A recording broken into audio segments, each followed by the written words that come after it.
ਵਾਹਿਗੁਰੂ ਜੀ ਕਾ ਖਾਲਸਾ ਵਾਹਿਗੁਰੂ ਜੀ ਕੀ ਫਤਿਹ।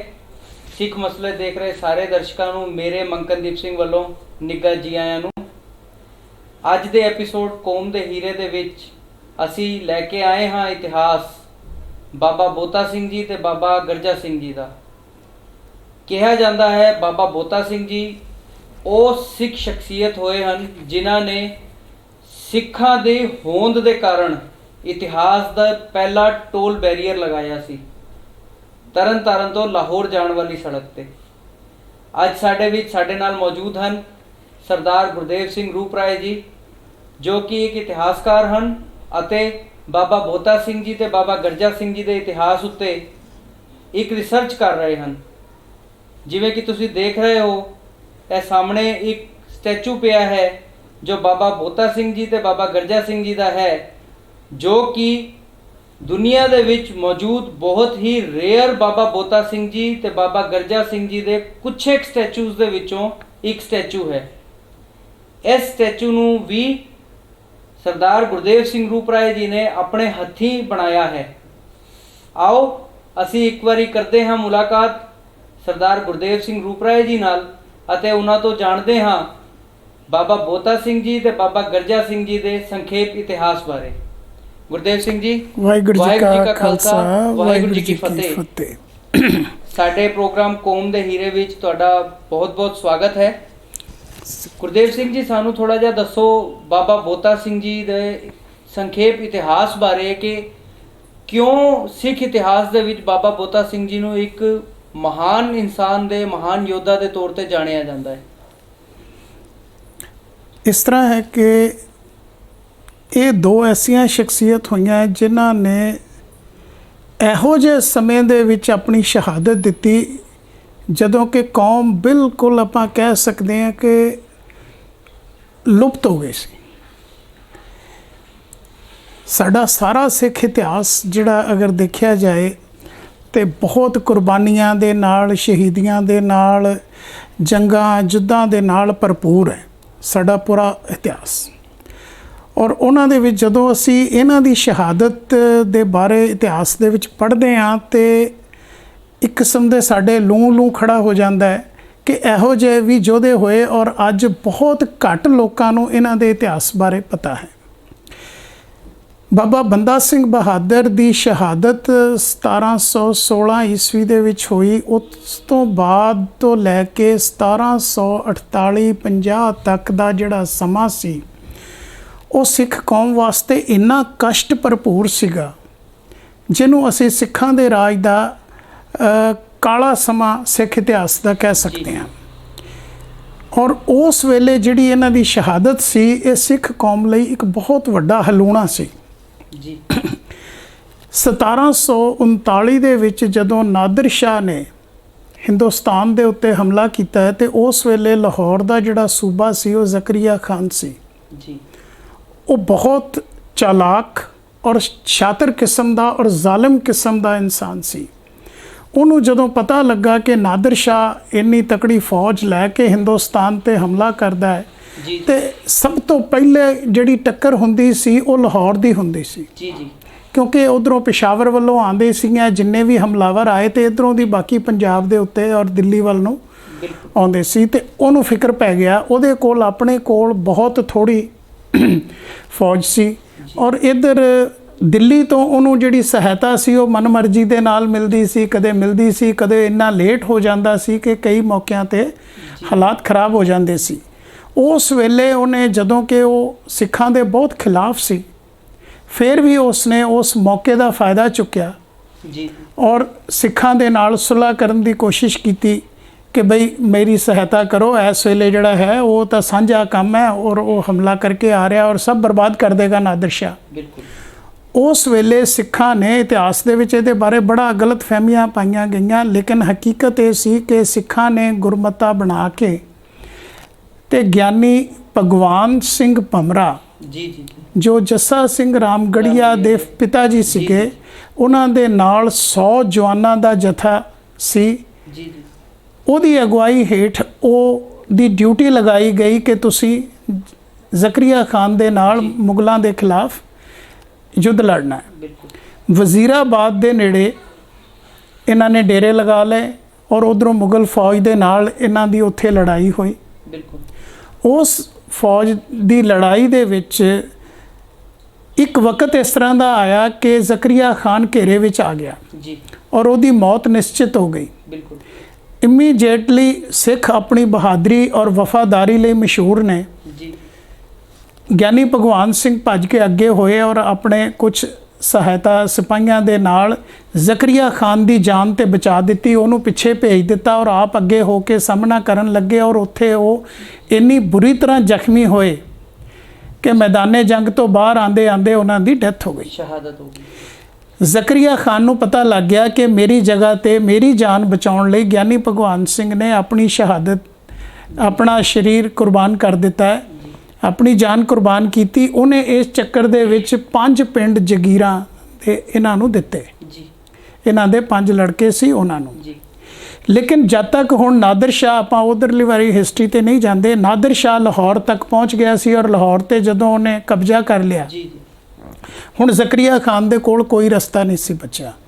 ਜ਼ਕਰੀਆ ਖਾਨ ਇੰਨਾ ਚਲਾਕ ਸੀ, ਇਹਨੇ ਉਸੇ ਵੇਲੇ ਜਿਹੜਾ ਹੈ ਬਹੁਤ ਸਾਰੇ ਹਾਥੀ, ਕਿੰਨੇ ਲੱਖ ਰੁਪਈਆ ਤੇ ਹੋਰ ਹੀਰੇ ਜਵਾਹਰਾਤ ਜੋ ਇਹਦੇ ਕੋਲੋਂ ਬਣਿਆ ਸਰਿਆ ਇਹ ਲੈ ਕੇ ਤੇ ਉਹਦੇ ਦਰਬਾਰ ਦੇ ਵਿੱਚ ਹਾਜ਼ਰ ਹੋ ਗਿਆ ਜੀ ਕਿ ਵੀ ਮੈਨੂੰ ਤੇਰੀ ਅਧੀਨਗੀ ਕਬੂਲ ਹੈ, ਜੀ।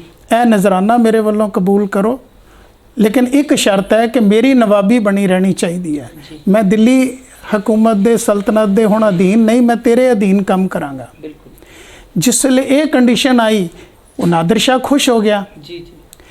ਤੇ ਜ਼ਕਰੀਆ ਖਾਨ ਨੇ ਆਪਣਾ ਉਹਨੂੰ ਸੂਬੇਦਾਰ ਲਾਹੌਰ ਦਾ ਵਾਪਸ ਥਾਪ ਦਿੱਤਾ। ਹੁਣ ਨਾਦਰ ਸ਼ਾਹ ਤੇ ਵਾਪਸ ਦਿੱਲੀ ਵੱਲ ਨੂੰ ਆ ਗਿਆ, ਉਹਨੇ ਦਿੱਲੀ ਲੁੱਟੀ, ਜੋ ਵੀ ਕੀਤਾ ਬੜਾ ਲੰਬਾ ਇਤਿਹਾਸ ਹੈ। ਜਿਸ ਲਈ ਉਹ ਵਾਪਸ ਲਾਹੌਰ ਪਹੁੰਚਿਆ ਵਾਪਸੀ ਤੇ ਰਸਤੇ ਵਿੱਚ ਸਿੱਖਾਂ ਨੇ ਬੁਰੀ ਤਰ੍ਹਾਂ ਲੁੱਟਿਆ। ਜਿਹੜੀਆਂ ਉਹ ਔਰਤਾਂ, ਹਿੰਦੂ ਸਿੱਖ ਮੁਸਲਮਾਨਾਂ ਦੀਆਂ ਔਰਤਾਂ ਨੂੰ ਹੋਰ ਕਾਬੂ ਕਰਕੇ ਉਹ ਲੈ ਕੇ ਜਾ ਰਹੇ ਸੀ ਗੁਲਾਮ ਬਣਾ ਕੇ, ਉਹ ਸਿੱਖਾਂ ਨੇ ਰਾਤ ਬਰਾਤੇ ਹਮਲੇ ਕਰ ਕਰਕੇ ਉਹਨੂੰ ਬਹੁਤ ਬੁਰੀ ਤਰ੍ਹਾਂ ਕੁਝ ਖਜ਼ਾਨਾ ਵੀ ਲੁੱਟਿਆ ਤੇ ਉਹਨਾਂ ਔਰਤਾਂ ਨੂੰ, ਬੀਬੀਆਂ ਭੈਣਾਂ ਨੂੰ ਸਾਰੀਆਂ ਨੂੰ ਛੁਡਾ ਕੇ ਤੇ ਵਾਪਸ ਉਹਨਾਂ ਦੇ ਘਰੀਂ ਪਹੁੰਚਾਇਆ। ਉਸ ਚੀਜ਼ ਤੋਂ ਨਾਦਰ ਸ਼ਾਹ ਇੰਨਾ ਜ਼ਿਆਦਾ ਹੈਰਾਨ ਹੋਇਆ, ਉਹਨੇ ਜਾ ਕੇ ਜ਼ਕਰੀਆ ਖਾਨ ਨੂੰ ਪੁੱਛਿਆ ਵੀ ਇਹ ਜਿਹੜੇ ਸਿੱਖ ਨੇ ਇਹ ਕੌਣ ਨੇ, ਇਹ ਕੌਮ ਕਿਹੜੀ ਹੈ।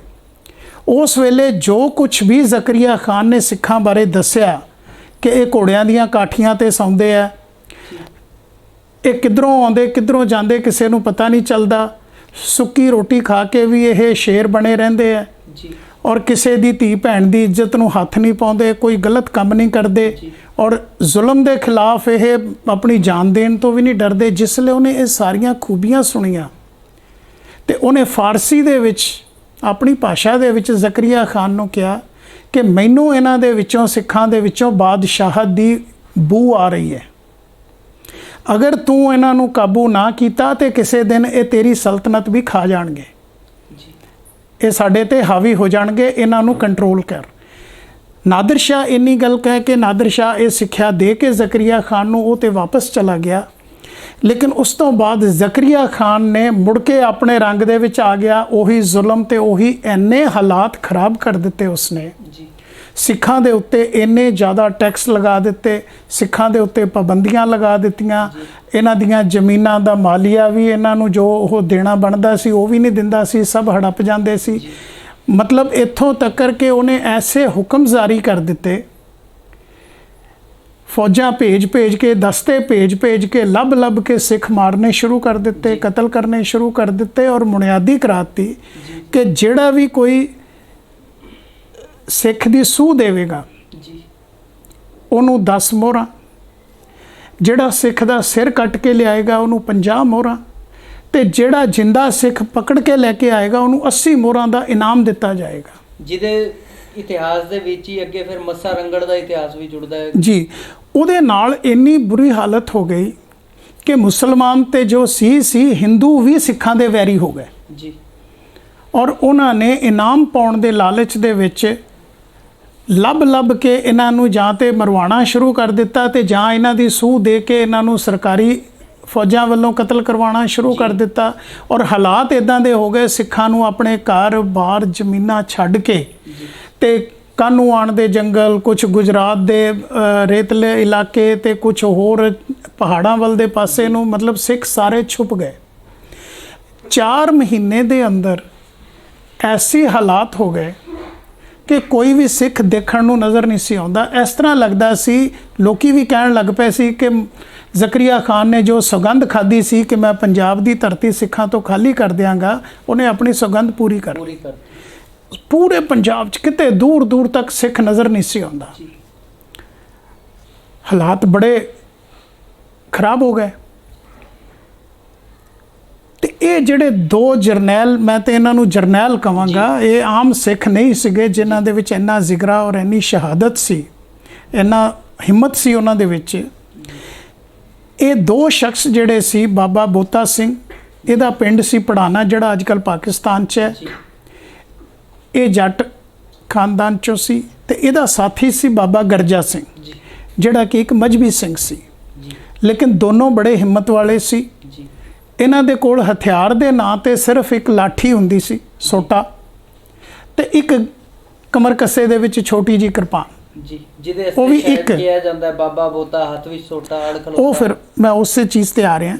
ਉਹ ਜਦੋਂ ਇਹ ਛੁਪ ਛੁਪਾ ਕੇ ਕਦੇ ਕਦੇ ਅੰਮ੍ਰਿਤਸਰ ਰਾਤ ਦੇ ਬਰਾਤੇ, ਦਿਨ ਨੂੰ ਤੇ ਛੁਪੇ ਰਹਿੰਦੇ ਸੀ, ਰਾਤ ਨੂੰ ਕਦੇ ਕਦੇ ਇਹ ਅੰਮ੍ਰਿਤਸਰ ਇਸ਼ਨਾਨ ਕਰਨ ਵਾਸਤੇ ਜਾਂਦੇ ਸੀ ਤੇ ਕਿਸੇ ਨੂੰ ਪਤਾ ਨਹੀਂ ਸੀ ਚੱਲਦਾ।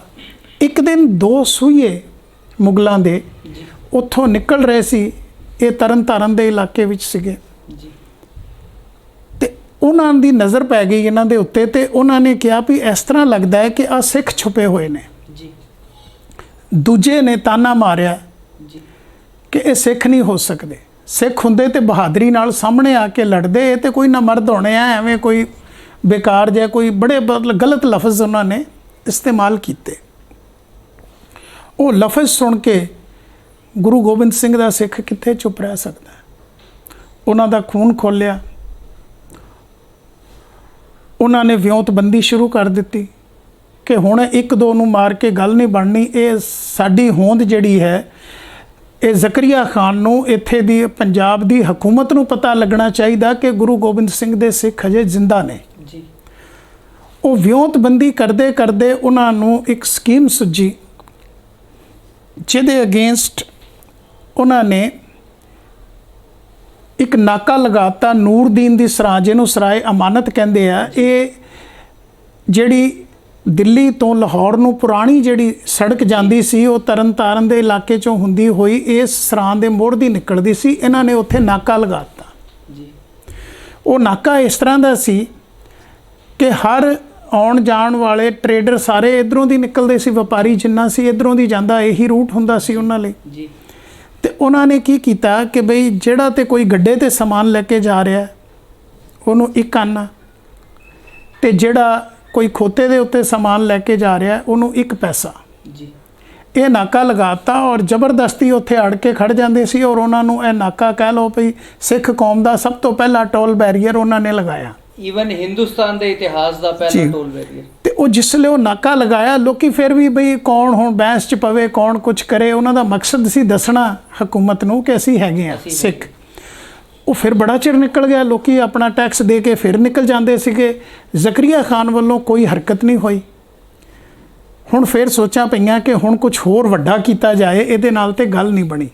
ਫਿਰ ਬਾਬਾ ਬੋਤਾ ਸਿੰਘ ਜਿਸ ਪਿੰਡ ਦੇ ਸੀ, ਉਸੇ ਪਿੰਡ ਦੇ ਵਿੱਚ ਜ਼ਕਰੀਆ ਖਾਨ ਦੀ ਵੱਡੀ ਭੈਣ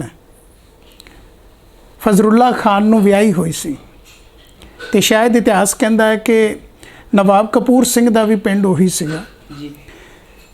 ਉਸ ਰਿਸ਼ਤੇ ਤੋਂ ਉਹ ਇਹਨਾਂ ਦੀ ਭਾਬੀ ਲੱਗੀ, ਉਹਦੀ ਭੈਣ ਜਿਹੜੀ ਸੀ, ਕਿਉਂਕਿ ਉੱਥੇ ਵਿਆਹੀ ਹੋਈ ਸੀ। ਔਰ ਉਹਦਾ ਨਾਂ ਸੀ ਖਾਨੋ, ਖਾਨੋ ਬੇਗਮ ਉਹਨੂੰ ਸੱਦਦੇ ਸੀ। ਉੱਥੇ ਫਿਰ ਬੋਤਾ ਸਿੰਘ ਨੇ ਇੱਕ ਚਿੱਠੀ ਲਿਖੀ ਔਰ ਉਹਦੇ ਮੇਨ ਮਕਸਦ ਇਹ ਸੀ ਕਿ ਇਸ ਵੇਲੇ ਮੈਂ ਤੇ ਬੜਾ ਹੈਰਾਨ ਹੁੰਨਾ ਇਹਨਾਂ ਦੀ ਹਿਸਟਰੀ ਪੜ੍ਹ ਕੇ ਕਿ ਇੱਕ ਕਸ਼ਹਿਰੇ ਔਰ ਪਗੜੀ ਔਰ ਕਮਰ ਕੱਸੇ ਵਾਲੇ 2 ਸਿੱਖ ਸਿਰਫ ਹੱਥ ਦੇ ਵਿੱਚ ਲਾਠੀਆਂ ਔਰ ਮੁਗਲ ਹਕੂਮਤ ਨੂੰ ਚੈਲੰਜ ਕਰ ਰਹੇ ਆ।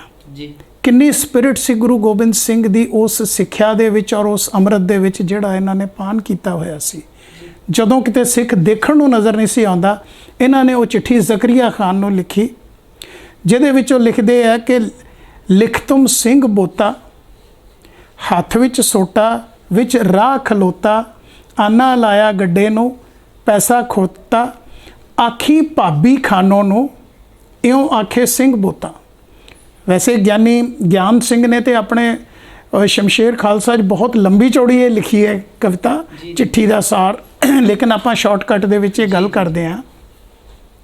ਤੇ ਉਹ ਕਿਸੇ ਨਾ ਕਿਸੇ ਤਰੀਕੇ ਦੇ ਨਾਲ ਉਹ ਭਾਬੀ ਖਾਨੋ ਲਫ਼ਜ਼, ਹੁਣ ਕਈ ਇਤਿਹਾਸਕਾਰ ਕਹਿੰਦੇ ਆ ਜੀ ਉਹ ਜ਼ਕਰੀਆ ਖਾਨ ਨੂੰ ਖਾਨੋ ਕਰਕੇ ਕਹਿੰਦੇ ਸੀ, ਉਹ ਵੀ ਮੰਨ ਲੈਂਦੇ ਆ। ਲੇਕਿਨ ਜੇ ਉਹਦੀ ਭੈਣ ਦਾ ਨਾਂ ਖਾਨੋ ਸੀ ਤੇ ਉਸ ਪੱਖੋਂ ਵੀ ਇਹ ਇੱਕ ਵੰਗਾਰ ਸੀ ਜੀ ਮੁਗਲ ਹਕੂਮਤ ਨੂੰ।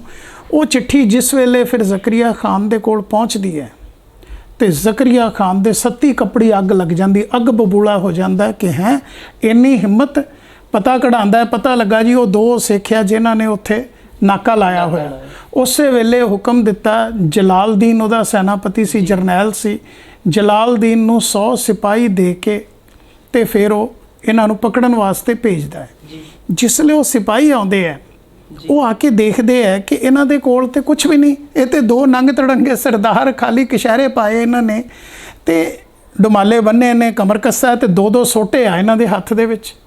ਇਹ ਸਾਡਾ ਕੀ ਵਿਗਾੜ ਲੈਣਗੇ? ਇੱਧਰ ਇਹਨਾਂ ਨੂੰ ਵੀ ਜਦੋਂ ਦੂਰੋਂ ਧੂੜ ਉੱਡਦੀ ਦੇਖੀ, ਇਹ ਵੀ ਸਮਝ ਗਏ ਕਿ ਲੱਗਦਾ ਵੀ ਸਾਡੀ ਚਿੱਠੀ ਕੰਮ ਕਰ ਗਈ ਤੇ ਫੌਜ ਆ ਗਈ ਹੈ, ਹੁਣ ਸ਼ਹੀਦੀਆਂ ਦੇਣ ਦਾ ਸਮਾਂ ਆ ਗਿਆ। ਤੇ ਇਹ ਵੀ ਤਿਆਰ ਬਰ ਤਿਆਰ ਹੋ ਕੇ ਰਸਤੇ ਦੇ ਵਿੱਚ ਆਪਣਾ ਪੈਂਤੜੇ ਲੈ ਕੇ ਇਹ ਖੜੇ ਹੋ ਗਏ। ਉਹ ਜਿਸਲੇ ਜਲਾਲਦੀਨ ਆਉਂਦਾ, ਇਹਨਾਂ ਨੂੰ ਦੇਖਦਾ ਤੇ ਹੱਸ ਪੈਂਦਾ, ਕਹਿੰਦਾ ਓਏ ਕਿਉਂ ਐਵੇਂ ਆਪਣੀ ਜਾਨਾਂ ਕੁਰਬਾਨ ਕਰਨ ਲੱਗੇ ਹੋ, ਕਿਉਂ ਮਰਨ ਲੱਗੇ ਹੋ ਐਵੇਂ ਹੀ? ਤੁਹਾਡੇ ਕੋਲ ਨਾ ਕੋਈ ਹਥਿਆਰ, ਨਾ ਤੁਹਾਡੇ 'ਚ ਸੁੱਕੇ ਸੁੱਕੇ ਤੁਸੀਂ ਬੰਦੇ ਹੋ, ਤੇ ਤੁਸੀਂ ਮੇਰੇ ਹਵਾਲੇ ਕਰ ਦਿਓ ਆਪਣੇ ਆਪ ਨੂੰ ਤੇ ਮੈਂ ਤੁਹਾਡੀ ਜਾਨ ਬਖਸ਼ੀ ਕਰ ਦਿਆਂਗਾ। ਥੋੜੀ ਬਹੁਤ ਸਜ਼ਾ ਜੋ ਸੂਬਾ ਦੇਗਾ ਤੁਹਾਨੂੰ ਤੇ ਤੁਹਾਡੀ ਜਾਨ ਬਖਸ਼ੀ ਹੋ ਜਾਏਗੀ। ਤੇ ਉਹ ਫਿਰ ਇਹਨੂੰ ਲਲਕਾਰਾ ਮਾਰਦੇ ਆ ਕਿ ਤੂੰ ਸਾਨੂੰ ਐਵੇਂ ਹੀ ਨਾ ਸਮਝ, ਸਾਡੇ ਕੋਲ ਲਾਠੀਆਂ ਨੇ, ਤੇਰੇ ਕੋਲ ਜਿਹੜਾ ਕੋਈ ਤਕੜੇ ਜਰਨੈਲ ਤੇਰੇ ਜਿਹੜੇ ਲੜਾਕੇ ਆ ਨਾ, 4 ਲੜਾਕੇ ਭੇਜ ਜੀ। ਉਹ ਜਿਸਲੇ ਚੁਣ ਕੇ ਵਿੱਚੋਂ 4 ਗਿਲਜੇ ਆਪਾਂ ਉਹਨਾਂ ਨੂੰ ਕਹਿ ਸਕਦੇ 4 ਲੜਾਕੇ ਭੇਜਦਾ। ਇਹਨਾਂ ਨੇ ਇਹੋ ਜਿਹੀ ਲਾਠੀ ਚਲਾਈ ਕਿ ਉਹਨਾਂ ਦੇ ਸਮਝਣ ਤੋਂ ਪਹਿਲਾਂ ਹੀ ਉਹਨਾਂ ਨੂੰ ਚਾਰੋਂ ਖਾਨੇ ਚਿੱਤ ਕਰਤਾ। ਇਹਨਾਂ ਨੇ ਕਿਹਾ ਹੋਰ 4 ਭੇਜ। ਉਹਨੇ ਹੋਰ 4 ਭੇਜੇ, ਉਹਨਾਂ ਦੇ ਨਾਲ ਵੀ ਉਹੀ ਵਤੀਰਾ ਹੋਇਆ। ਉਹਨੂੰ ਹੁਣ ਫਿਕਰ ਪੈ ਗਿਆ ਜਲਾਲਦੀਨ ਨੂੰ ਕਿ ਇਹ ਤੇ 4-4 ਕਰਕੇ ਸਾਰਿਆਂ ਨੂੰ ਮਾਰ ਦੇਣਗੇ। ਉਹਨੇ ਫਿਰ ਫੌਜ ਨੂੰ ਹੁਕਮ ਦਿੱਤਾ ਇਹਨਾਂ ਨੂੰ ਘੇਰਾ ਪਾ ਲਓ। ਘੇਰਾ ਪਾ ਕੇ ਇਹਨਾਂ ਦੇ ਉੱਤੇ ਇੰਨੇ ਜ਼ਿਆਦਾ ਤੀਰ ਚਲਾਏ, ਇਹ ਲਾਠੀਆਂ ਦੇ ਨਾਲ ਹੀ ਤੀਰਾਂ ਤੋਂ ਬਚਦੇ ਰਹੇ। ਫਿਰ ਵੀ 2-3 ਤੀਰ ਇਹਨਾਂ ਦੇ ਬਾਬਾ ਬੋਤਾ ਸਿੰਘ ਦੇ ਮੋਢਿਆਂ ਦੇ ਵਿੱਚ, ਮੋਹਰਾਂ ਦੇ ਵਿੱਚ ਲੱਗੇ, ਪੱਟਾਂ ਦੇ ਵਿੱਚ ਲੱਗੇ। ਫਿਰ ਉਹਨਾਂ ਨੇ ਗੋਲੀਆਂ ਚਲਾਉਣੀਆਂ ਸ਼ੁਰੂ ਕਰਤੀਆਂ ਤੇ ਫਿਰ ਇਹਨਾਂ ਨੂੰ ਕਿਹਾ ਅਜੇ ਵੀ ਤੁਸੀਂ ਸਹਿਕਦੇ ਹੋ, ਤੁਹਾਡੀ ਜਾਨ ਬਚ ਸਕਦੀ ਹੈ, ਮੇਰੇ ਹਵਾਲੇ ਕਰ ਦਿਓ। ਇਹਨਾਂ ਨੇ ਕਿਹਾ ਨਹੀਂ। ਇੱਕ ਦੂਜੇ ਦਾ ਮੋਢਾ ਪਕੜ ਕੇ ਜ਼ਖਮੀ ਹੋਏ ਵੀ ਇਹ ਖੜੇ ਹੋ ਕੇ ਪ੍ਰਾਚੀਨ ਪੰਥ ਪ੍ਰਕਾਸ਼ ਦੇ ਵਿੱਚ ਬੜੀ ਲੰਬੀ ਚੌੜੀ ਇਸ ਐਪੀਸੋਡ ਦਾ ਇਹਦਾ ਜਿੱਦਾਂ ਅੱਖੀਂ ਡਿੱਠਾ ਹਾਲ ਹੁੰਦਾ ਇਸ ਤਰ੍ਹਾਂ ਜ਼ਿਕਰ ਕੀਤਾ ਹੈ ਉਹਨੇ, ਰਤਨ ਸਿੰਘ ਭੰਗੂ ਨੇ, ਇਸ ਲੜਾਈ ਬਾਰੇ।